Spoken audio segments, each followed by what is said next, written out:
Ada dua ahli yang intinya adalah menggambarkan bahwa karena polemik ini tadi di depan persidangan Resti dan Iseni bercerita suasana menjadi sangat membingungkan, menakutkan dan aneh gitu kan untuk para musisi gitu, para penyanyi. Dan tadi dua ahli kami, satu ahli kita Dr. Irin Lauresia Andrini dari UGM, satu lagi Dr. Akbar Fatanda Akbar.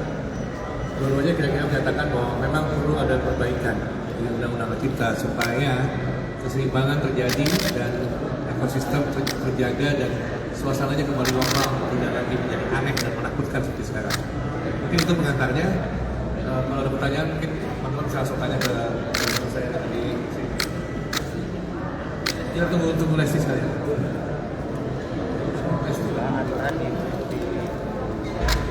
Oh maaf, Lesti sudah jalan, dia harus ada kegiatan.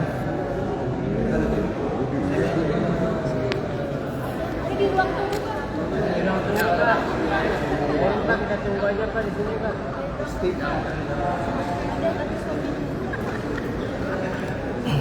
Alhamdulillah. Nah, ada Pak. Sorry, maaf. Masa iya kan urut panggil Kang Arman. Lesti bisa gabung sini ya teman-teman ya. Ya udah, oke. Ya silakan.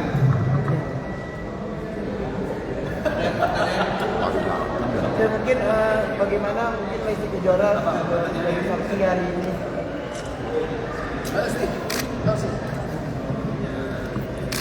Lesti bisa jelasin soal menjadi saksi hari ini.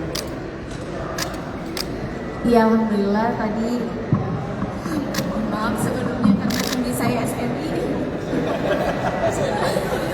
Alhamdulillah yang pasti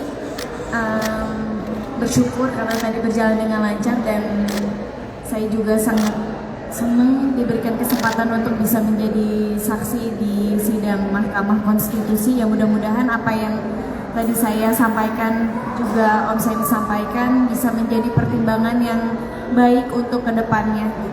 Lesti tadi sempat curhat masalahnya sama yang Yudhoyono sudah dalam itu juga nggak sampai jantung soal sakit.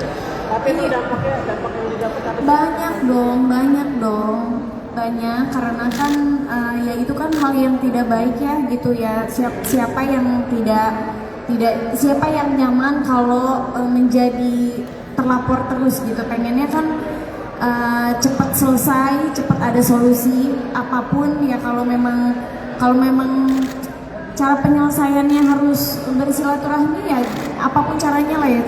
Saya berharap ini cepat selesai gitu. Dampaknya juga banyak kehilangan pekerjaan itu masih Lesti. Gimana? Banyak kehilangan pekerjaan nggak sih dengan adanya seperti itu? Banyak kehilangan pekerjaan. Ya kalau soal itu bersyukur aja alhamdulillah. Cuma lebih ke tidak ya kenyamanan hati, kenyamanan saya pribadi aja gitu sebagai masyarakat Indonesia menjadi terlapor terus gitu. Tapi ke depannya bakal terus nyanyikan lagu milik orang lain atau fokus bikin lagu sendiri buat nyanyi lagu sendiri? Sejauh ini tadi Om Seni memberikan semangat untuk terus berkarya, jangan pernah takut untuk menjadi penyanyi, jangan pernah takut untuk bisa terus menyanyikan lagu-lagu yang top gitu. Jadi udah ada komunikasi dengan Pak Yudhoyono atau belum? Sejauh ini dari kuasa hukum saya masih ada komunikasi tapi nggak lewat saya langsung. Ya? Oke, terima kasih. Apa pertanyaannya? Ya. Ada yang mau ditanyakan? Ya Kang Seni mungkin konfliknya masih berlanjut nggak sih? Kalau saya pribadi, saya tidak pernah mau menyimpan konflik itu kayak barang, Mas. Karena yang namanya kita menyimpan konflik, dendam pribadi, sakit hati itu sama aja kita menyimpan penyakit. Tapi di sini saya berdiri sebagai saksi itu justru menjelaskan kepada hakim, kepada semuanya bahwa pencipta dan penyanyi itu gak boleh putus hubungan. Pencipta dan penyanyi itu sudah hukum alamnya itu tidak bisa dipisahkan. seperti ikan dan air itu nggak sama sekali, nggak bisa dipisahkan. Jadi bukan hanya curhat secara pribadi, tapi semoga pihak-pihak yang berkonflik yuk buka hati, lebih dewasa. Konflik tuh tidak akan menyelesaikan segala sesuatunya, ujungnya tuh tidak akan baik. Tapi kalau kita dewasa, duduk bareng, berapapun nominalnya pasti ketemu. Setuju ya? Kalau kita duduk bareng, hatinya ya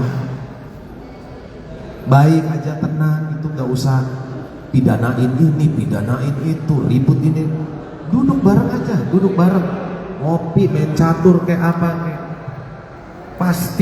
Pasti terjadi kerjasama yang indah, dan itu yang saya pengen, dan itu tidak boleh rusak ke depannya untuk pencipta-pencipta baru, untuk penyanyi-penyanyi baru, untuk penerus-penerus kita yang nantinya akan kebingungan di masa depan kalau konflik ini tidak selesai.